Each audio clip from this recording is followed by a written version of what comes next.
नेपाल आज जल रहा है, झुलस रहा है। छात्रों की 19 छात्रों की 20 छात्रों की मौत हो जाती है।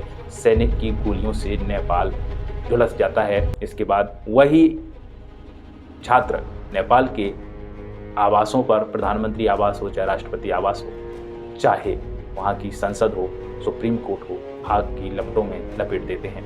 क्या ये युवा अपनी बात रखने के लिए इतना हिंसा कर सकते थे? उन्होंने ये हिंसा जब की, उनके ही साथी गोली मारकर उनको मारा गया, जिनकी वजह से युवाओं ने वहाँ पर आक्रोशित होकर के ये कदम उठाया। दोस्तों, जिस प्रकार की स्थिति अभी नेपाल में बनी हुई है, नेपाल के प्रधानमंत्री केपी शर्मा ओली ने इस्तीफा दे दिया, तख्ता पलट सरकार हो गई, वहाँ पर बिना प्रधानमंत्री के सरकार हो गई है। सेना के हाथ में नेपाल की सरकार चल रही है। आज जिन युवाओं ने ये साबित कर दिया है कि भ्रष्टाचार, बेरोजगारी और जितनी भी ऐसी समस्याएं हैं जिससे सरकार की तानाशाही से जब युवा परेशान हो जाता है तो वो इस प्रकार की कदम उठाता है। क्या युवाओं के साथ ऐसा हुआ जिसकी वजह से युवाओं ने वहाँ के राष्ट्रपति भवन, प्रधानमंत्री आवास, चाहे मंत्रियों के आवास, मंत्रियों को मारना, पीटना, लातों से मारना, जूतों से मारना, खदेड़ना, सड़कों पर कपड़े उतरे हुए मंत्री भाग रहे हैं, ये सब चीज़ें युवाओं ने की हैं। वो भी 18 साल से लेकर के 25-28 साल के जिन पीढ़ी वाले युवाओं ने ये सब काम किया है। क्या उनको शौक था ये करने का? बिल्कुल भी नहीं। दोस्तों, ये युवाओं की बात कही जा रही है कि नेपाल में जो युवाओं ने आवाज़ उठाई, आक्रोश किया, वो सोशल मीडिया बैन होने की वजह से ये सब उन्होंने किया। लेकिन सोशल मीडिया केवल एक मुद्दा नहीं था। युवाओं के लिए सोशल मीडिया बैन होना एक छोटा सा मुद्दा था। वहाँ के लोगों का यही कहना है कि बेरोजगारी की सबसे बड़ी समस्या थी और भ्रष्टाचार, जिसकी वजह से वहाँ पर कई बार तबादले हुए, सरकार बदली हैं और कई बार तख्ता पलट भी हुए हैं। लेकिन 3-4 सितंबर को जो केपी शर्मा ओली की सरकार ने किया कि सोशल मीडिया को बैन कर दिया। जैसे ही युवाओं को ये पता चला तो युवाओं को ये लगने लगा कि हमारा जो माध्यम था भ्रष्टाचार, बेरोजगारी, इन सब मुद्दे उठाने के लिए सोशल मीडिया ही था, तो सोशल मीडिया को ही बैन कर दिया गया। तो कई युवा सड़कों पर आए, शांतिपूर्वक तरीके से 5 और 6 सितंबर को आंदोलन होता रहा। लेकिन 7 सितंबर को और 8 सितंबर को युवाओं ने प्रदर्शन जारी रखा। पुलिस की लाठीचार्ज और गोलीबारी से जो युवाओं की छाती पर गोली मारी गई, माथे पर गोली मारी गई, जिसकी वजह से युवाओं के, छात्रों की, 19 छात्रों की जानें गई हैं। सेना ऐसे पेश आई जैसे कोई दुश्मन हो। क्या उन शांतिपूर्वक युवा जो आंदोलन कर रहे थे, क्या उनको ये हक नहीं था कि वो अपनी बात को रख पाए? इस प्रकार से उनकी बात को दबाया गया। दबाने के बाद उनको जान से मारा गया। तब जाकर के जब लोगों को पता चला, तब सड़कों पर लोगों की संख्या बढ़ने लगी और इस प्रकार से बढ़ी कि सेना के काबू में नहीं रहे लोग। सेनाओं के हथियारों को अपने हाथ में लिया, सेनाओं को भी काबू में किया और फिर भगाना, पीटना, मारना उन्होंने शुरू कर दिया। मंत्री नहीं देखे, संतरी नहीं देखे, सेना नहीं देखी, कुछ नहीं देखी, जहाँ जो मिला आग लगा दी। चाहे वो राष्ट्रपति भवन हो, चाहे वहाँ का सुप्रीम कोर्ट हो, चाहे वहाँ की विधानसभा हो, चाहे वहाँ की संसद भवन हो, सभी में आग लगा दी। प्रधानमंत्री आवास में भी आग लगा दी। प्रधानमंत्री आवास में ये लोग जाते हैं, घुस जाते हैं, वहाँ के सामान को, कुर्सियों को, सबको तोड़ फोड़ करते हैं, इसके बाद आग लगा देते हैं। प्रधानमंत्री वहाँ से भाग चुके थे। प्रधानमंत्री रिजाइन नहीं दे रहे थे। ये सब होने के बाद भी 9 सितंबर को प्रधानमंत्री ने अपनी सुरक्षा मांगी सेना से, तो सेना प्रमुख ने ये बोल दिया, सबसे पहले आप अपना इस्तीफा दीजिए, इसके बाद सुरक्षा मिलती है। इस्तीफा तब दिया जब उनको सुरक्षा दी गई और वहाँ से हेलीकॉप्टर आता है, वो निकल जाते हैं। लेकिन युवाओं ने आवास पर हमला कर दिया। युवा गए लेकिन प्रधानमंत्री वहाँ पर नहीं मिले। वहाँ पर जो भी प्रधानमंत्री के अलावा और मंत्री मिले हैं, उन लोगों को मारा गया, पीटा गया, भगाया गया रोड पर, सड़कों पर। ये सब चीज़ें देखने को मिली हैं। क्या ऐसा ही नेपाल था क्या पहले? ऐसा क्यों किया है?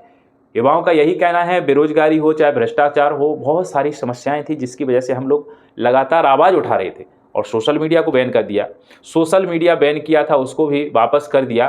प्रधानमंत्री ने अपना इस्तीफा दे दिया। अब आज का नेपाल और प्राचीन नेपाल में हम जब तुलना करें, क्या ऐसा ही नेपाल था?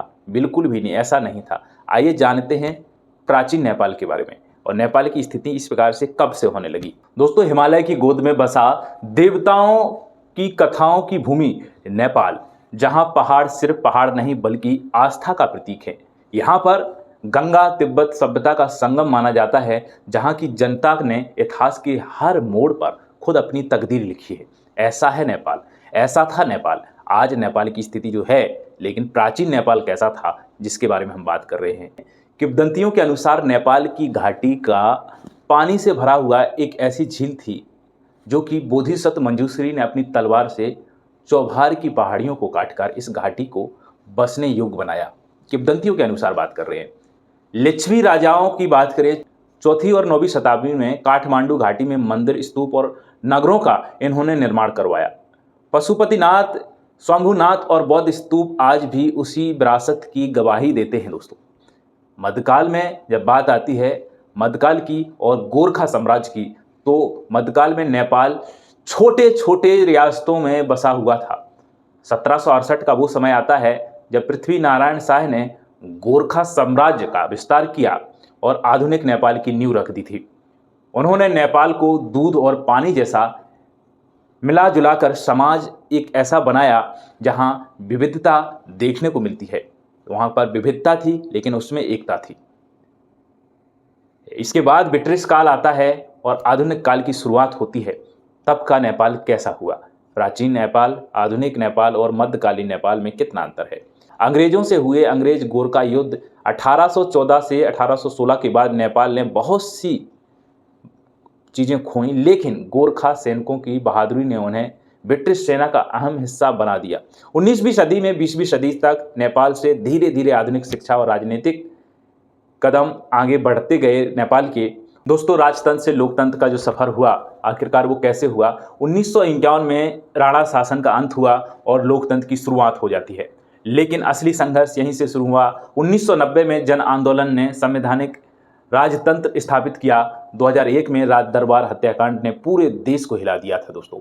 और फिर 2006 के जन आंदोलन ने राजशाही की हमेशा के लिए समाप्ति कर दी।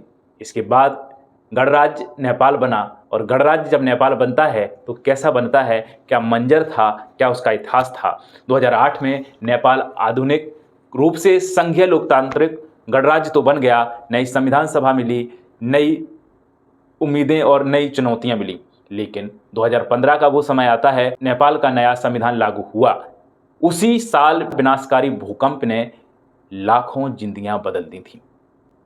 आज नेपाल की स्थिति, जिनजी प्रोटेस्ट हुआ। आज नेपाल एक युवा राष्ट्र है। 65% से ज़्यादा आबादी 35 साल से कम उम्र वालों की है। लेकिन बेरोजगारी, महंगाई और राजनीतिक अस्थिरता ने नई पीढ़ी को बेचैन कर दिया है। 2025 का अभी हालिया जो आंदोलन हो रहा है, जिनजी प्रोटेस्ट, काठमांडू की सड़कों पर हजारों युवा नारे लगा रहे हैं। हमें अवसर चाहिए, सिर्फ वादे नहीं। यह आंदोलन केवल राजनीतिक के खिलाफ नहीं है, बल्कि एक नए भविष्य की मांग कर रहा है।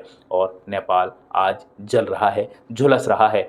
छात्रों की 19 छात्रों की 20 छात्रों की मौत हो जाती है। सैनिक की गोलियों से नेपाल झुलस जाता है। इसके बाद वही छात्र नेपाल के आवासों पर, प्रधानमंत्री आवास हो चाहे राष्ट्रपति आवास हो, चाहे वहाँ की संसद हो, सुप्रीम कोर्ट हो, आग की लपटों में लपेट देते हैं।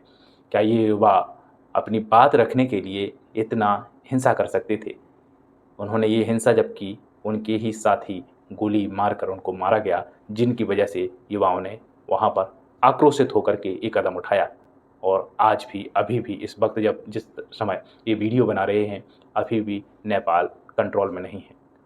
भारत ने और संयुक्त राष्ट्र ने भी शांति के लिए गुहार लगाई है, लेकिन सरकार को ये सब चीज़ें देखना चाहिए। किसी की मजबूरी का फ़ायदा नहीं उठाना चाहिए। जब जो जिसकी समस्या है, वो समस्या आंदोलन से, शांतिपूर्वक बात रखने से सरकार को मान लेनी चाहिए कि आखिरकार समस्या क्या है।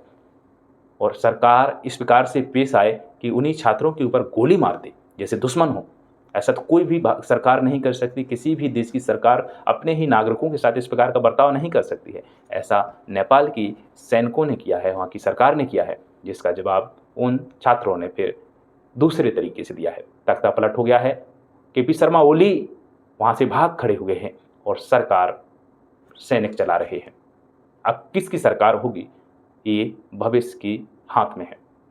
सरकार वही होगी या नया चुनाव होगा। वही होगी तो सरकार ने विश्वास मत तो खो ही दिया है जनता का।